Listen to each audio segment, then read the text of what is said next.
Hello, नमस्कार और आदाब तमाम दोस्तों को। आपके दोस्त और गाइड इरफान की तरफ से एक बार फिर आपके साथ हूं अपने चैनल एस्ट्रो एश्योरेंस पे। आज मैं थोड़ी और रोशनी डालना चाहता हूं उस पहलू पे या उस सूरत ए हाल पे राजयोगों की, और के राजयोग कैसे कभी कभी इतने अच्छे ना देने वाले योग में बदल जाते हैं और हकीकत में वो नुकसान पहुंचाने वाले भी बन सकते हैं अगर होरोस्कोप में ऐसे प्लेसमेंट्स हों जो उस राजयोग के उलट हों जो हमें उस राजयोग को देना चाहिए। असल में एक साधारण राजयोग भले ही बगैर बहुत सारी चैलेंजेस योग के कंजंक्शन या एस्पेक्ट्स या फिर ग्रहणों से हम पर मुश्किल चुनौतियां डाल सकता है, और हम ये सोच रहे होंगे कि राजयोग बहुत स्ट्रांग है और हम गहराई में अंदर तक काफी डीप होकर नहीं देख पा रहे, इतना डीपी कि हम ये समझ सके कि क्या ये राजयोग सच में स्ट्रांग है और क्या ये ऐसे ढंग से प्लेस है कि हमें जबरदस्त रिजल्ट्स दे सके। तो चलिए हम कुछ कंडीशंस पे गौर करते हैं जहां एक राजयोग कभी कभी हमें हमारी उम्मीदों के उलट असर या सूरत ए हाल दे। अब शुरू करते हैं। तमाम राजयोग अपने आप में पूरी तरह बेदाग नहीं होते। राजयोग तुम्हें अच्छे नतीजे देने वाला होता है किसी खास कॉन्टेक्स्ट में, किसी खास एरिया में, किसी खास सूरत ए हाल में, किसी खास टाइम फ्रेम में और जिंदगी के किसी खास दौर में। और इस वजह से जन्म कुंडली में मौजूद राजयोग हमारी पूरी जिंदगी एक्टिव या एक्टिवेटेड नहीं होते। ये वक्त ब वक्त एक्टिव होते हैं, खास तौर पे उस दशा या अंतर दशा के दौरान उन ग्रहों की जो इस राजयोग में शामिल हो, या जब जरूरी ट्रांजिट भी हो, और जितना स्ट्रॉन्ग ट्रांजिट हो वो भी बेनिफिक्स का ट्रांजिट, और जो ग्रह शामिल हो उनकी दशा और अंतर दशा के दौरान, तो हमें बेहतर नतीजे भी मिल सकते हैं। तो फिर वो केस कौन से हैं जहां एक होरोस्कोप में अच्छे राजयोग होने के बावजूद कभी कभी वो चैलेंजिंग नतीजे दे रहे होते हैं, जबकि हम ये समझ रहे हैं कि राजयोग एक अच्छा योग है और हमें अच्छे नतीजे देने चाहिए। तो चलिए गहराई में उतरते हैं और समझते हैं उन सूरत ए हाल को, उन एरियाज को जहां एक राजयोग हमें चैलेंजिंग नतीजे दे सकता है। चलिए शुरू करते हैं पंच महापुरुष योगों से। पंच महापुरुष योग कोई जबरदस्त योग होता है और ये बनते हैं खास ग्रहों से, जो है बुध, शुक्र, मंगल, बृहस्पति और शनि। सूरज और चांद इस पंच महापुरुष योग में शामिल नहीं, यानी सूर्य और चंद्र शामिल नहीं, ना ही छाया ग्रह राहु या केतु शामिल है। तो यहाँ पारा, भृगु, मंगल, बृहस्पति और शनि शामिल है। ये सब एक स्ट्रॉन्ग राजयोग देते हैं, खासतौर पर केंद्र भाव में, अपने राशि में या अपने उच्च के राशि में। तो कहाँ पे एक स्ट्रॉन्ग महापुरुष योग हमें चैलेंजिंग नतीजे दे सकता है? एक पंच महापुरुष योग जैसे रुचक महापुरुष योग, जहाँ मंगल वृश्चिक राशि में है मगर वृषभ लग्न के लिए। तो यहाँ मंगल के वृषभ लग्न के 7वें भाव में केंद्र में आने से कागज पे ये एक रुचक महापुरुष योग है। हालांकि जब आप गहराई में देखते हो ये वृश्चिक राशि में है और वो भी 7वें भाव में, और मंगल 7वें भाव में ग्रहस्थान में एक बहुत ही बुरा मरीक या इतना अच्छा नतीजा ना देने वाला मरीक है, और इस वजह से ये घरेलू एरिया में परेशानी का और पार्टनरशिप्स में परेशानी का सबब बनता है। तो जब कभी मंगल इन दो भावों में आता है, यानी चौथा भाव और 7वां भाव, भले ही वो महापुरुष योग में हो, तो ये मुश्किल का सबब होता है। ये एक स्ट्रॉन्ग मंगल दोष बना सकता है जहां ये मांगलिक पोजीशन है, खास तौर पर अगर चौथे या 7वें भाव में हो। ये एक कमजोर मंगल दोष भी हो सकता है, मगर स्ट्रॉन्ग मंगल दोष तब होता है जब मंगल इन भावों में नीच का हो या फिर अस्त हो जाए। और भी जब मंगल किसी राजयोग में हो, खासतौर पर चौथे भाव में, जहां अपने नेचुरल भाव कर्क में मंगल नीच का हो जाता है, तो चौथे और 7वें भाव में मंगल भले ही रुचक महापुरुष योग हो, एक चैलेंजिंग योग है और शायद आपको अच्छे नतीजे नहीं देगा। दूसरी तरफ शनि जब लग्न या चौथे भाव में आता है, भले ही शश महापुरुष योग में हो, तो चैलेंजिंग नतीजे दे सकता है। ये तब और भी सच होता है जब शनि लग्न में आता है, जहां ये अपनी बहुत सारी डायरेक्शनल स्ट्रेंथ खो देता है, और कुंभ राशि में, क्योंकि यहाँ शनि 12वें भाव का मालिक भी होता है, तो 12वें भाव का मालिक अपनी राशि में लग्न में बैठना एक चैलेंजिंग पार्ट है। दूसरी सूरत तब है जब शनि चौथे भाव में कुंभ राशि में आता है, जहां तीसरा भाव भी शनि के अधीन है और तीसरे भाव का मालिक चौथे भाव में चला जाता है, तो ये भी मुसीबतें ला सकता है। ये आपको घर में स्थिरता हासिल करने के लिए ज्यादा मेहनत पर मजबूर कर सकता है। और तीसरे नंबर पे शश महापुरुष योग के बारे में ये है कि कर्क लग्न वाले जातक के लिए शनि 7वें भाव में मकर राशि में शश महापुरुष योग बनाता है। यहाँ 8वां भाव मकर, जो शनि का मूल त्रिकोण है, उसका मालिक है, तो 8वें भाव का मालिक 7वें में जाता है। और हालांकि शनि की डायरेक्शनल स्ट्रेंथ भी बहुत होती है, फिर भी ये चैलेंजेस देता है क्योंकि कर्क लग्न के लिए शनि एक मरीग ग्रह है। तो शश महापुरुष योग होने के बावजूद ये फिर भी आपको दिक्कतें दे सकता है, मसले दे सकता है। फिर भद्रा महापुरुष योग, जहां बुध अपने राशि कन्या में या फिर उच्च का हो, वो भी एक स्ट्रॉन्ग प्लेसमेंट है। हालांकि अगर बुध किसी भद्रा महापुरुष योग में आता है, मसलन मिथुन राशि में चौथे भाव में, तो क्योंकि यहाँ लग्न मीन है बृहस्पति का और बुध 7वें भाव का भी मालिक है, तो 7वें भाव का मालिक चौथे भाव में मिथुन राशि में जाता है।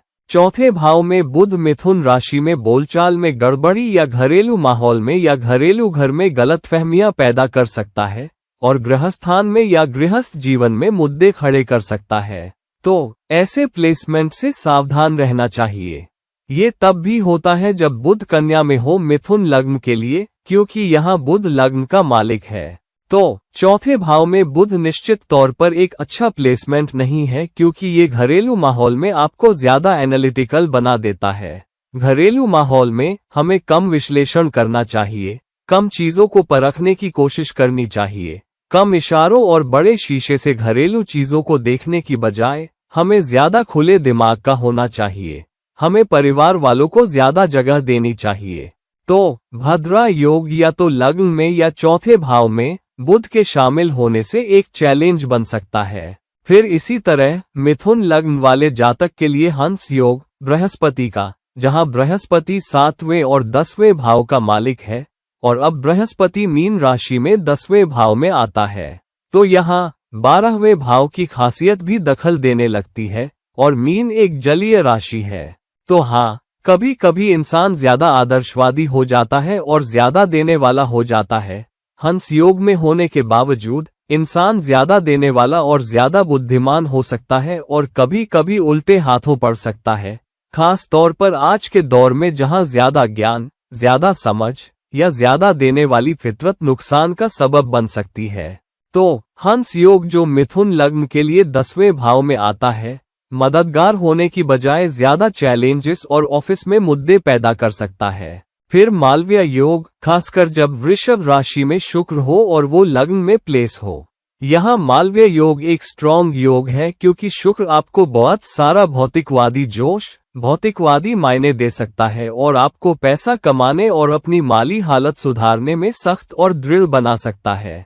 चैलेंज ये है कि छठा भाव तुला राशि के अधीन है, भृगु का मूल त्रिकोण, और इसलिए छठे भाव के तत्व भी शामिल हो जाते हैं। इंसान को सख्त मेहनत करनी पड़ती है और बहुत सारी होड़ का सामना करना पड़ता है और पैसों के पीछे भागते हुए रिश्तों को बचाए रखना एक मुश्किल हो जाता है। तो हालांकि ये आपको अच्छी कमाई, अच्छी शक्ल सूरत दे सकता है, लेकिन ऐसे इंसान को बहुत सारी होड़ का सामना करना पड़ता है और बहुत बार रिश्ते वो चीज बन जाते हैं जिनकी कुर्बानी पैसे वाले हिस्से को हासिल करने के लिए देनी पड़ती है। तो ये भी एक मालव्य योग के होने के बावजूद एक मुश्किल जगह या कड़ी चुनौती बन सकता है। फिर एक स्ट्रॉन्ग योग जैसे गज केसरी योग, जो सबसे अच्छे योगों में से एक है और तरक्की, खुशहाली और एक शानदार जिंदगी के लिए स्ट्रॉन्ग योग है। बड़े भाग्य वाले लोगों के पास ये योग होता है और एक स्ट्रॉन्ग पोजीशन। ये योग आम योग है क्योंकि चंद्रमा और बृहस्पति एक दूसरे की दृष्टि में हो या एक दूसरे के केंद्र में हो या एक साथ हो, तो ये काफी आम योग है। मगर बहुत सारे लोग जिनके पास गज केसरी योग है, उनकी जिंदगी शानदार क्यों नहीं होती? वजह ये है कभी कभी गज केसरी योग का प्लेसमेंट इतना शानदार नहीं होता। मसलन फिर से मिथुन लग्न वाले जातक के लिए गज केसरी योग 8वें मकर राशि में होता है, जहां बृहस्पति नीच का हो जाता है और चंद्रमा मकर राशि में इतना स्ट्रॉन्ग नहीं होता और 8वें भाव में जहां वृश्चिक नेचुरल 8वां भाव में चंद्रमा नीच का हो जाता है, तो ये बहुत सारी मुसीबतें खड़ी कर सकता है। दूसरा, मेष लग्न वाले जातक के लिए जहां गज केसरी योग फिर से 8वें भाव में होता है और अब ये वृश्चिक राशि में है, जहां चंद्रमा नीच का होता है और बृहस्पति जिसका मूल त्रिकोण 9वां भाव है वो 8वें भाव में चला जाता है, खुद से 12वां एक गज केसरी योग में और नीच के चंद्रमा के साथ। तो ये ज्यादा मुसीबतें और उथल पुथल, कुछ उतार चढ़ाव ला सकता है और इंसान को इन चुनौतियों का सामना करने के लिए अपनी तमाम ताकत लगानी पड़ती है। तो मेष लग्न के लिए जहां चंद्रमा और बृहस्पति 8वें भाव में वृश्चिक राशि में हो, इतना अच्छा योग नहीं है और गज केसरी योग के ऐसे कई प्लेसमेंट चैलेंज देने वाले हो सकते हैं बजाय अच्छे नतीजे देने के। बहुत सावधान रहना चाहिए, खासकर जब इंसान राजयोगों और धनयोगों दोनों को पढ़ता है। और अगला है नीच भंग राजयोग। अब नीच भंग राजयोग ग्रहों का वो प्लेसमेंट है जो नीच का हो जाते हैं और उस नीचता का कैंसलेशन हो जाता है उस ग्रह की दृष्टि से जो उस खास राशि और भाव का मालिक है, या फिर उस ग्रह के साथ कंजंक्शन से। मसलन एक स्ट्रॉन्ग नीच भंग मंगल का कर्क राशि में मेष लग्न वाले जातक के लिए 4थे भाव में कर्क में मंगल और 10वें भाव में मकर में बृहस्पति। अब मंगल और बृहस्पति एक दूसरे को देख रहे हैं। बृहस्पति कर्क राशि में उच्च का हो जाता है, तो नीच मंगल पर बृहस्पति की दृष्टि का मतलब मंगल नीच भंग में है। दूसरी तरफ मंगल मकर राशि में उच्च का होता है और बृहस्पति वहां प्लेस है और मंगल 4थे भाव से मकर राशि को देख रहा है, तो दोनों एक दूसरे की नीचता कैंसिल कर रहे हैं। फिर भी इस भंग की चैलेंजेस ये है, मंगल घरेलू माहौल गृहस्थान में मांगलिक स्थिति में है, तो यकीनन चुनौतियां, घर पर झगड़े मुद्दे भी होंगे। कभी कभी रियल एस्टेट या सुविधाओं के बारे में या कैसे खरीदारी करते हैं इसमें अच्छे फैसले नहीं ले पाते और पैसों में बहुत सारा नुकसान उठा सकते हैं। सामान लगातार खराब होता रहता है, घर पर मसले भी आ सकते हैं और करियर बहुत अच्छे से नहीं चल पाता और इंसान को करियर पलटने के लिए बहुत मेहनत करनी पड़ती है। और क्योंकि मंगल 4थे भाव में है, ज्यादातर फोकस घर संभालने या घर के मुद्दे सुलझाने में चला जाता है और इस वजह से काम पे कम फोकस रहता है और इंसान के पास काम या कारोबार पर आने वाली मुसीबतों से निपटने के लिए बहुत समझ बृहस्पति के नीच होने के कारण नहीं होती। तो हाँ, घरेलू माहौल भी प्रभावित है और नौकरी या करियर भी, और कागज पे नीच भंग होने के बावजूद फिर भी चैलेंजेस घरेलू माहौल और करियर दोनों में देखी जा सकती है। तो ऐसा बहुत अच्छा नीच भंगराज योग नहीं है और इसलिए कभी कभी हमें बहुत सावधानी से नीच भंगराज योग को पढ़ना चाहिए, क्योंकि बहुत बार नीच भंगराज योग में 60% या 70% वक्त परेशानी यकीनन होती है। राहत शायद 20-30% वक्त ही मिलती है। बहुत अच्छा फायदा अगर शामिल हो तो शायद 40% राहत मिलती है, मगर 60 से 80% के उस दायरे में हमें फिर भी चुनौतियों का सामना करना पड़ता है नीच भंग राज योग होने के बावजूद। तो आदमी को बहुत सावधानी से ये पढ़ना चाहिए कि कैसे नीच भंग राज योग में पढ़ा जाए। ये एक असली राजयोग से ज्यादा एक मरीक योग है। अब फेवरेट योग जिसे बहुत सारे लोग बुलाते हैं परिवर्तन योग। तो जब लोग होरोस्कोप देखते हैं और ग्रहों के बीच परिवर्तन देखते हैं तो कहते हैं, अरे परिवर्तन राजयोग, ये तो मेरे लिए बहुत अच्छा योग होगा। ये ऐसा है जैसे डूबता हुआ आदमी तिनके को थामता है, और बहुत बार आप परिवर्तन योग को गलत पढ़ लेते हो और एक परिवर्तन योग बहुत ज्यादा नुकसानदायक भी हो सकता है अगर परिवर्तन नुकसान देने वाले भावों में हो।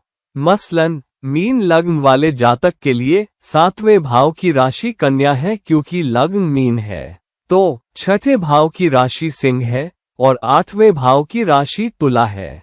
तो अगर सूर्य जो 6ठे भाव सिंह का मालिक है 8वें भाव में तुला राशि में जाता है जहां वो नीच का हो जाता है, और शुक्र जो 8वें भाव का मालिक है क्योंकि वो तुला राशि है और वो शुक्र का मूल त्रिकोण भी है, अगर शुक्र 6ठे भाव में सिंह राशि में जाता है तो ये सूर्य और शुक्र के बीच परिवर्तन है। हालांकि सूर्य नीच का हो रहा है, यानी 8वें भाव में तुला में, जबकि शुक्र सिंह राशि में जा चुका है, जो शुक्र के लिए एक मरीक राशि है।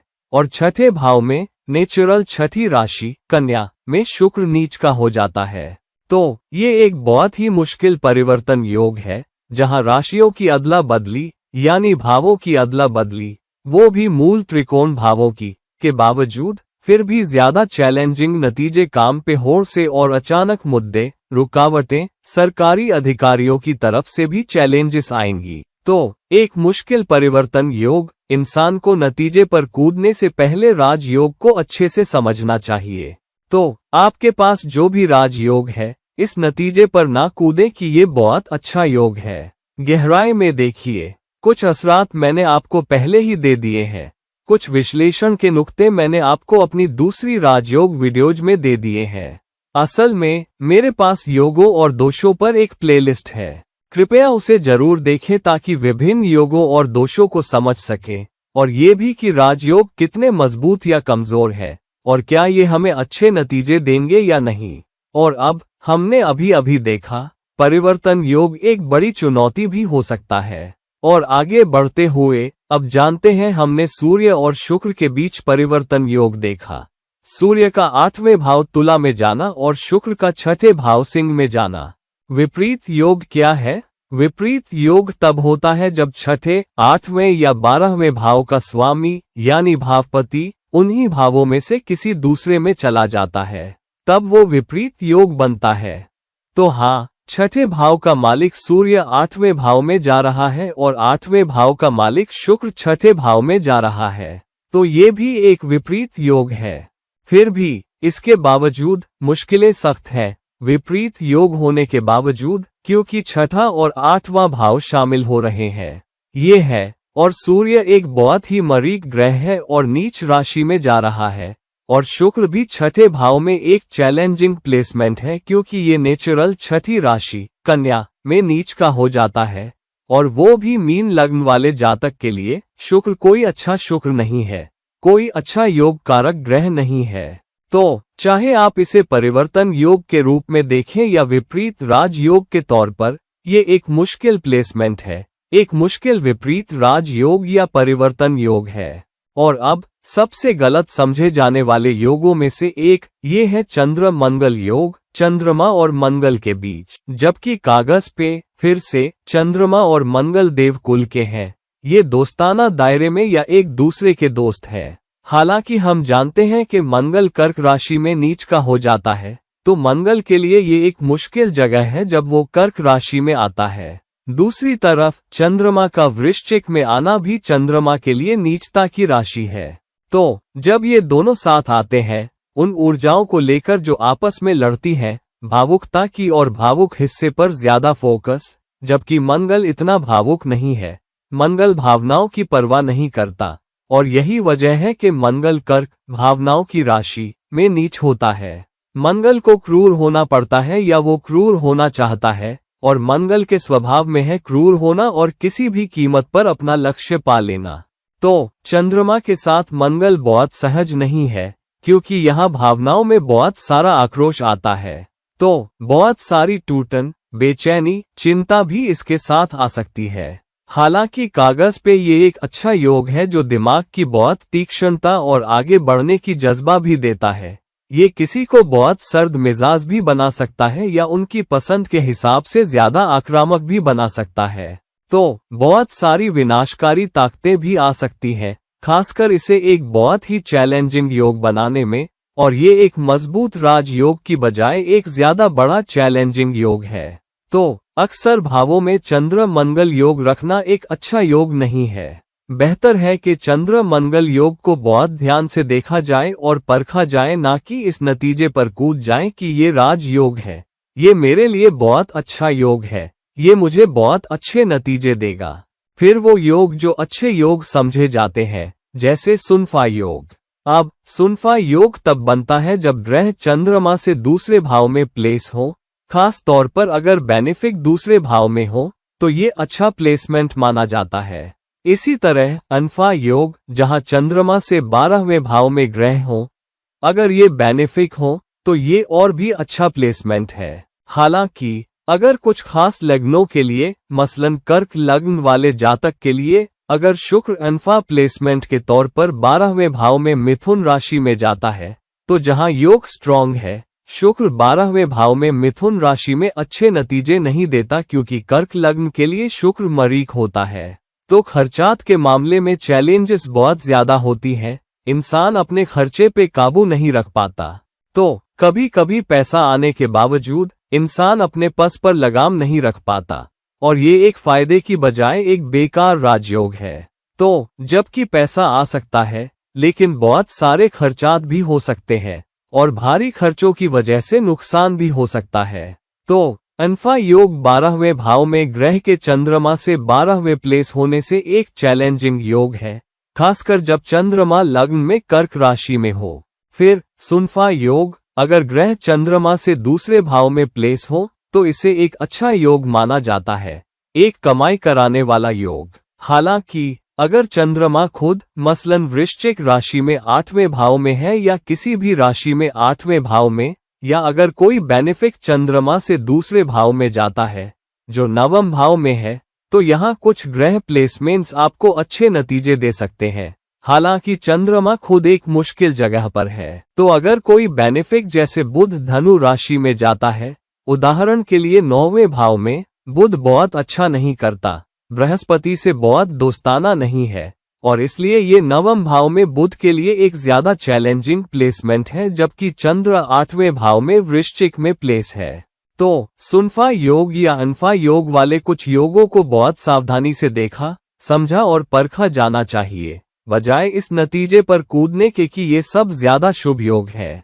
इसी तरह दुरदुर योग, जहां चंद्रमा के दोनों तरफ या एक तरफ ग्रह प्लेस हो। हालांकि दुरदुर योग जल्दी से पाप कार्त्री दोष में बदल सकता है अगर चंद्रमा के दोनों तरफ मरीक ग्रह प्लेस हो।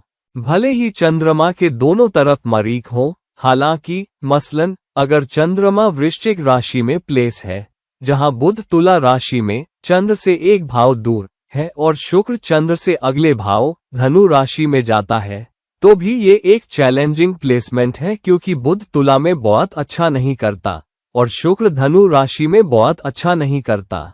फिर बहुत मशहूर वसुमती योग, जहां बेनिफिक लग्न से उपचय भावों में जाते हैं, मसलन तीसरे, छठे, 10वें और 11वें भाव में, तो ये बहुत ही स्ट्रॉन्ग वसुमती योग और शुभ नतीजे देने वाला योग माना जाता है। और अगर बेनिफिक लग्न से प्लेस हो तो चंद्रमा भी स्वामी हो सकता है, क्योंकि वसुमती योग यानी लग्न या चंद्र से बेनिफिक तीसरे, छठे, 10वें और 11वें भाव में प्लेस हो, उपचय भावों में, चाहे लग्न से या चंद्र से। अब लग्न से अगर चंद्रमा तीसरे भाव में जाता है, मसलन सिंह लग्न वाले जातक के लिए, मिसाल के तौर पर सिंह लग्न वाले जातक का चंद्रमा तीसरे भाव में तुला राशि में जाता है, जिसका मतलब रिश्तों के मामले में इंसान को बहुत मेहनत करनी पड़ती है अच्छे नतीजे पाने के लिए, क्योंकि तीसरा भाव मेहनत का भाव है और तुला राशि में जो रिश्तों से जुड़ी है। तो चंद्र का तीसरे भाव में जाने का मतलब ज्यादा मेहनत चाहिए, ज्यादा भावनात्मक फायदा रिश्तों में पाने के लिए। और फिर छठे भाव में, छठा भाव मकर राशि है। अगर बृहस्पति छठे भाव मकर में जाता है तो समझ नाकाम हो सकती है, प्रतियोगिता में नाकाम हो सकते हो, तरक्की एक चैलेंजिंग माहौल में हो सकती है। और फिर बुध का 10वें भाव वृषभ राशि में जाना, तो ये ज्यादा पैसा बनाने वाला प्लेसमेंट है। हालांकि ये 11वें भाव के मालिक के 10वें भाव में जाने से भी जुड़ा है, जिसका मतलब खुद से 12वां, क्योंकि 11वां भाव भी बुध के अधीन है और दूसरा भाव भी बुध के अधीन है। तो दूसरा भाव एक मारक प्लेसमेंट है, क्योंकि सिंह लग्न के लिए बुध एक मरीक ग्रह है और अब 10वें भाव वृषभ में प्लेस है। तो यहाँ इंसान को काम पे विश्लेषणात्मक फैसलों के जरिए पैसा कमाने के लिए बहुत संघर्ष करना पड़ता है, जबकि शुक्र 11वें भाव में मिथुन राशि में जाता है, बुध की राशि में।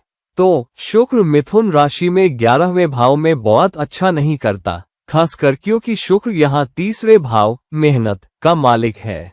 तो सामाजिक कनेक्शन से अच्छे नतीजे पाने के लिए इंसान को अतिरिक्त मेहनत करनी पड़ती है, और करियर में भी अच्छे नतीजे पाने से पहले अतिरिक्त मेहनत करनी पड़ती है।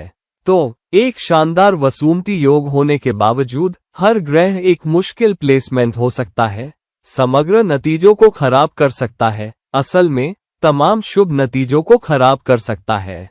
और इसलिए अगर आपके पास स्ट्रॉन्ग वसूमती योग है फिर भी चैलेंजिंग प्लेसमेंट है तो इसे बहुत ज्यादा गंभीरता से ना लें, बल्कि गहराई में जाकर योग को बेहतर समझें और परखें कि ये कैसे काम करेगा।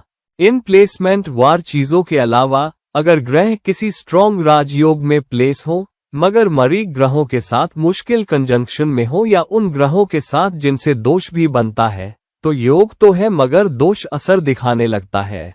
मसलन वृषभ लग्न वाले जातक के लिए एक बहुत ही स्ट्रॉन्ग शश योग में जहां शनि 7वें भाव कुंभ राशि में अपनी डायरेक्शनल स्ट्रेंथ के साथ है मगर आपका चंद्रमा शनि के साथ आ जाता है तो विष दोष बनता है और शश योग पूरी तरह खराब हो जाता है। तो कंजंक्शन भी सख्त नतीजे दे सकता है बजाय अच्छे नतीजों के, खासकर क्योंकि दोष राजयोग को खराब कर सकता है। फिर दृष्टियां हैं, बहुत स्ट्रॉन्ग प्लेसमेंट्स के बावजूद अगर एक या दो मरीक उस खास राजयोग को देख रहे हो तो वो उस योग की शुभता को पूरी तरह छीन सकते हैं। मिसाल के तौर पर अगर राहु और मंगल दोनों या तो मालवीय योग को देख रहे हो या भद्रा योग को या हंस योग को तो बहुत सारे चैलेंजिंग नतीजे हो सकते हैं क्योंकि दो मरीक उस राजयोग को देख रहे हो या राहु या शनि या तो बुध या शुक्र या बृहस्पति को देख रहे हो, भले ही वो अपने महापुरुष योगों में हो। तो चैलेंज करने वाली दृष्टियां, मरीक दृष्टियां एक राजयोग को खराब कर देंगी और अच्छे नतीजों से ज्यादा उल्टे नतीजे देंगी। और फिर राहु या केतु के साथ ग्रहण, यहाँ ग्रह छाया ग्रह पूरी तरह से स्ट्रॉन्ग बेनिफिक की ऊर्जा पर कब्जा कर लेते हैं और तमाम शुभ नतीजों पे ये मरीक ग्रह काबू पा लेते हैं और इसलिए इंसान को बहुत मेहनत करनी पड़ती है इससे पहले कि राहु या केतु आपको अच्छे नतीजे देने दे। और कभी कभी ये बहुत देर से जीवन में आते हैं, राहु और केतु की परिपक्वता की अवधि के बहुत बाद, और तब तक बहुत देर हो चुकी होती है, खासकर जब राजयोग में बेनिफिक केतु से ग्रसित हो रहे हो। मिसाल के तौर पर अगर चंद्रमा वृषभ राशि में उच्च का हो मगर वो राहु या केतु के साथ प्लेस हो तो यहाँ दिमाग पूरी तरह से साफ और काबू में नहीं है और हर जगह उछल रहा है। खास तौर पर राहु आपको अलग अलग तरफ और जीवन के अलग अलग एरियाज में ले जाता है, आपको गुमराह करता है ऐसे फैसले लेने के लिए जो बाहर से अच्छे लगते हैं मगर आप लड़खड़ा सकते हो और गलत चुनाव कर सकते हो। तो आदमी को मरीकों से सावधान रहना चाहिए। और फिर अस्त होना, कम्शन, जब राजयोग बनाने वाला ग्रह सूर्य से अस्त हो जाए।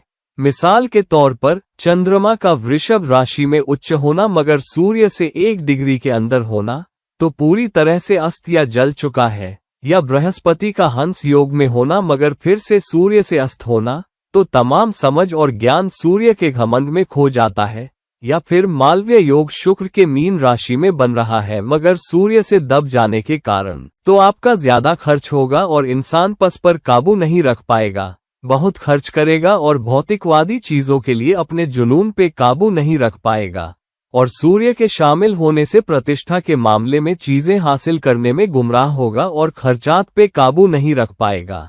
तो ये एक अच्छे योग की बजाय एक ज्यादा मुश्किल मरीक भरा योग हो सकता है, खासतौर पर जब राजयोग में शामिल ग्रह का अस्त होना होता है।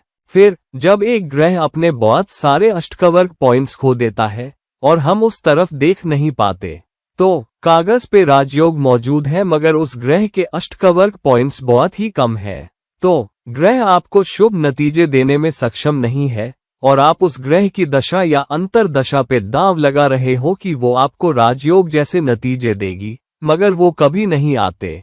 और फिर नेगेटिव अर्गला असरात है। हमने अर्गला पे एक वीडियो बनाई है, कैसे अर्गला नेगेटिव असर डालने वाले ग्रहों का प्लेसमेंट है। तो कभी कभी पूरा राजयोग एक नेगेटिव अर्गला डालने वाले ग्रह से खराब हो सकता है, तो आदमी को ध्यान से देखना चाहिए कि क्या राजयोग अर्गला से या राजयोग पर नेगेटिव असर से खराब तो नहीं हो रहा। और फिर अगर कोई सर्प दोष जैसे काल सर्प दोष हो रहा हो तो आपके पास तमाम बढ़िया योग हो सकते हैं। फिर भी अगर काल सर्प दोष हो जहां राहु और केतु के एक तरफ तमाम ग्रह हो और दूसरी तरफ कोई ग्रह ना हो तो ये फिर भी एक ज्यादा चैलेंजिंग प्लेसमेंट हो सकता है, खासकर अगर काल सर्प दोष राहु केतु के घरेलू तरफ के साथ हो। यानी अगर राहु और केतु मसलन लग्न में है और तमाम ग्रह दूसरे, तीसरे, चौथे और पांचवें भाव में है, तो वहां ज्यादा चैलेंजिंग नतीजे हो सकते हैं, खासकर घरेलू माहौल में भौतिक लाभ पाने के लिए। तो काल सर्प दोष भी तमाम राजयोगों को खराब कर सकता है और आपको असल में राजयोगों की तुलना में ज्यादा चुनौतियां दे सकता है। और आखिरी मगर सबसे अहम चीज जो आपके होरोस्कोप के तमाम राजयोगों को पूरी तरह से खराब कर सकती है, मैंने इस पे एक वीडियो बनाई है, कैसे तमाम योग आपकी कुंडली में खराब हो सकते हैं। कृपया जाकर वो देखें क्योंकि वो इस बारे में और विस्तार से बताती है।